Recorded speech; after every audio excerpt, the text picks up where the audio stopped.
पंचांग के अनुसार भाद्रपद मास के पूर्णिमा तिथि पर पितृपक्ष आरंभ होती है, जो अश्विन मास की अमावस्या, जिसे सर्वपुत्र अमावस्या भी कहा जाता है, वो दिन समाप्त होती है। इस बार पितृपक्ष 10 सितंबर से शुरू होगा और 25 सितंबर को समाप्त होगा। मान्यता है कि मृत्यु के देवता यमराज श्राद्ध पक्ष में पितरों को मुक्त कर देते हैं, ताकि वे स्वजनों के यहाँ जाकर तर्पण ग्रहण कर सके। पितरों भाद्रपक्ष पूर्णिमा पर पितृलोक से धरती पर आ जाते हैं और 16 दिनों तक श्राद्ध तर्पण पिंडदान ग्रहण करके पितृ अमावस्या की रात्रि को वापस पितृलोक में चले जाते हैं। इसलिए यह 16 दिन पूर्ण रूप से पितरों को समर्पित होते हैं। इन 16 दिनों में पितरों की आत्मा की शांति के लिए पिंडदान श्राद्ध तर्पण कर्म किया जाता है। पितरों के लिए श्रद्धा से कुछ समर्पित करना ही श्राद्ध कहलाता है।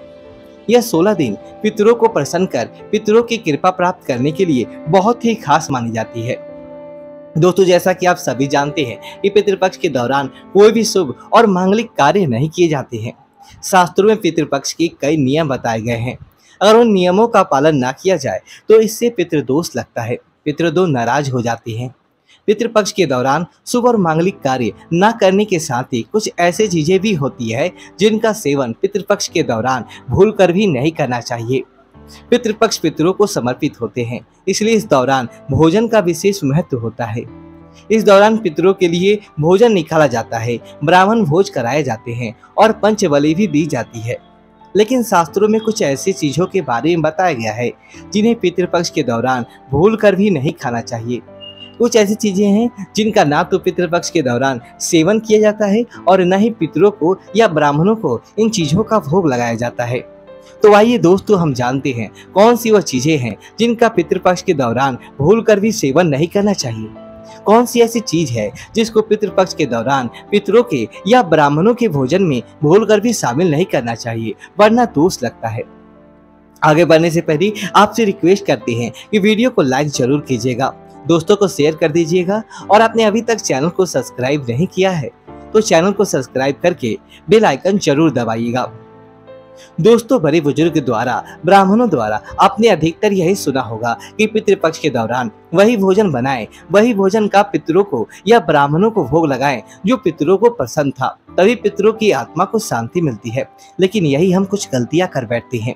अधिकतर घरों में अधिकतर लोगों के पूर्वजों को प्याज लहसुन पसंद होते हैं, तो जब वह भोजन बनाते हैं तो उसमें प्याज और लहसुन डालते हैं और पूर्वजों की पसंद के हिसाब से भोजन बनाकर ब्राह्मणों को वो भोजन कराते हैं। या फिर जिनके पितरों को तामसिक भोजन पसंद, तब वे नॉनवेज लेकर किसी जरूरतमंद व्यक्ति को पितरों के नाम से दान कर देते हैं, जिससे उन्हें पितरों का आशीर्वाद प्राप्त हो। अगर आप भी ऐसा करते हैं तो भूल कर भी ऐसी गलती आगे से ना करें। शास्त्रों के अनुसार पितृपक्ष के दौरान प्याज लहसुन मीट और अंडे का सेवन भूलकर भी नहीं करना चाहिए और पितरों के भोजन में भी इन चीजों का इस्तेमाल भूलकर भी नहीं करना चाहिए। शास्त्रों के अनुसार भगवान विष्णु और मां लक्ष्मी जी को पितृदेव कहा गया है। पितरों का भोजन श्राद्ध तर्पण पिंडदान सबसे पहले भगवान विष्णु और मां लक्ष्मी जी ही स्वीकार करती हैं, उसके पश्चात ये पितरों को मिलता है। और भगवान विष्णु और मां लक्ष्मी जी की पूजन में प्याज लहसुन मीट और अंडे का इस्तेमाल करना वर्जित बताया गया है। अगर आप पितरों के भोजन में मीट अंडा प्याज लहसुन और इन चीज़ों का इस्तेमाल करते हैं तो भगवान विष्णु और मां लक्ष्मी उसे स्वीकार नहीं करेंगे, और जब पितृदेव स्वीकार नहीं करेंगे तो हमारे पितृ भी उस भोजन को स्वीकार नहीं करेंगे। इसलिए इस बात का हमेशा ध्यान रखें। श्राद्ध पक्ष के दौरान पितरों के निमित्त जो भोजन बनाए या ब्राह्मणों को जो भोजन कराने के लिए भी जो भोजन बनाए वो बिना प्याज लहसुन और मीट अंडे का बनाए। न ही पितरों के नाम का ऐसा भोजन आप किसी जरूरतमंद व्यक्ति को दान दें। श्राद्ध पक्ष के दौरान पितरों को जो भोजन बनाए वो बिना प्याज लहसुन और मीट अंडे का होना चाहिए। और ध्यान रखें, पितृपक्ष के दौरान आप भी प्याज लहसुन और मीट अंडे का इस्तेमाल भूल कर भी ना करें। श्राद्ध का सेवन भी ना करें। पितृपक्ष के दौरान बासी भोजन ना करें। पितृपक्ष के दौरान ना तो बासी भोजन करना चाहिए और ना ही किसी को कराना चाहिए। कोई जरूरतमंद व्यक्ति आपके द्वार पर आए और उसे भी आप बासी भोजन ना दें। शास्त्रों में बताया गया है कि पितृपक्ष के दौरान पितरों किसी भी रूप में द्वार पर आ जाते हैं, और अगर ऐसे में आप पितरों को बासी भोजन दे देंगे तो इससे आपको पितृदोष लगेगा। इसलिए इस बात का विशेष ध्यान रखना है। ना तो बासी भोजन आप स्वयं करें और ना ही किसी को दें। पितृपक्ष के दौरान चने का सेवन भी वर्जित होता है। यहाँ तक कि चने के सत्तू भी नहीं खाए जाते। चने के बेसन का इस्तेमाल कर सकते हैं। बेसन सिर्फ सब्जी बना सकते हैं, लेकिन काले चने और भुने चने का सेवन पितृपक्ष के दौरान ना करें। पितृपक्ष के दौरान चने के सत्तू के अलावा और भी किसी भी प्रकार के सत्तू का सेवन नहीं करना चाहिए। दोस्तों, पितृपक्ष में पितरों का भोजन बनाते समय भोजन में चावल, दाल या रोटी ना बनाएं। पितरों के लिए सदैव पका भोजन जैसे कि पूरी, कचौड़ी, पराठे इत्यादि बनाए जाते हैं। पितरों के भोजन में कच्ची चीजें, चावल, दाल और रोटी नहीं बनाई जाती है। आप स्वयं भोजन में चावल, दाल, रोटी का सेवन कर सकते हैं, लेकिन पितरों का जो भोजन बनाए, ब्राह्मणों को जो भोजन कराए, उसमें चावल, दाल और रोटी ना बनाए। पितरों का जो भोजन बनाया जाएगा उसमें आप मूंग और उड़द की दाल की कचौड़ी या फिर कुछ बना सकते हैं। इसमें दाल ना बनाए। दाल में पितृपक्ष के दौरान आप मसूर की दाल का सेवन ना करें। शास्त्रों में इसे वर्जित बताया गया है। मसूर की दाल के अलावा पितृपक्ष के दौरान काले नमक, काले जीरे का सेवन भी नहीं करना चाहिए और ना ही ब्राह्मण में भोजन में इन चीजों को शामिल करना चाहिए।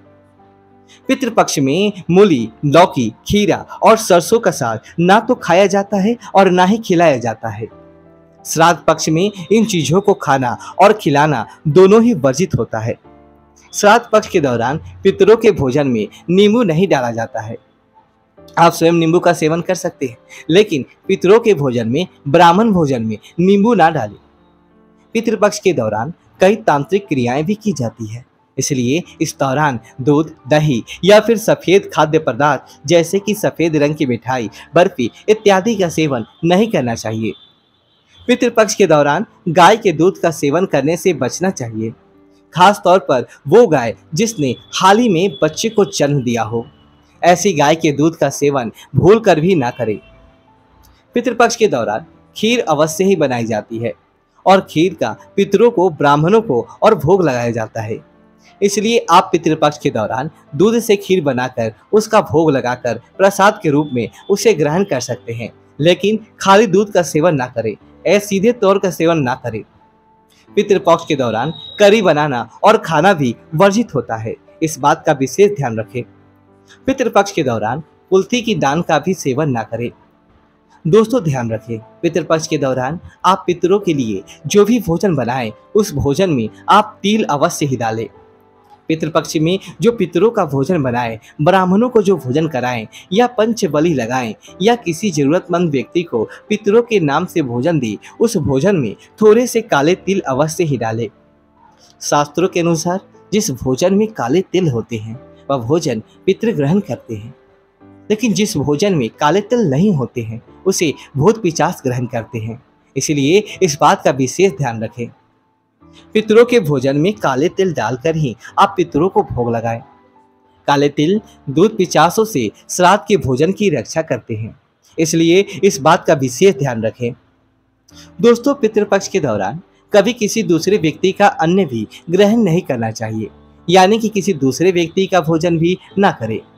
किसी दूसरे व्यक्ति के घर जाकर ना तो भोजन करें और ना ही किसी दूसरे व्यक्ति को उपयोग का आप भोजन करें। पितृपक्ष पितरों के समर्पित होते हैं। ये पितरों की कृपा, आशीर्वाद प्राप्त करने के लिए बहुत ही खास दिन माने जाते हैं। इन दिनों में आप थोड़े से प्रयास से ही अपने पितरों की कृपा प्राप्त कर सकते हैं। वहीं अगर आप एक छोटी सी भी गलती पितृपक्ष के दौरान कर देंगे तो इससे आपके पितरों और आपसे नाराज हो जाएंगे। इसलिए पितृपक्ष के दौरान इन सभी बातों का विशेष ध्यान रखें। भूल कर भी इन चीजों का सेवन पितृपक्ष के दौरान ना करें और ब्राह्मणों को भोज कराते समय भी इन बातों का विशेष ध्यान रखें, जिससे आपको आपके पितरों की कृपा प्राप्त हो। उम्मीद है कि आपको यह हमारी वीडियो अच्छी लगी हो तो वीडियो को लाइक करें और कमेंट बॉक्स में अपनी राय बताएं और हमारे चैनल को सब्सक्राइब करें। धन्यवाद दोस्तों।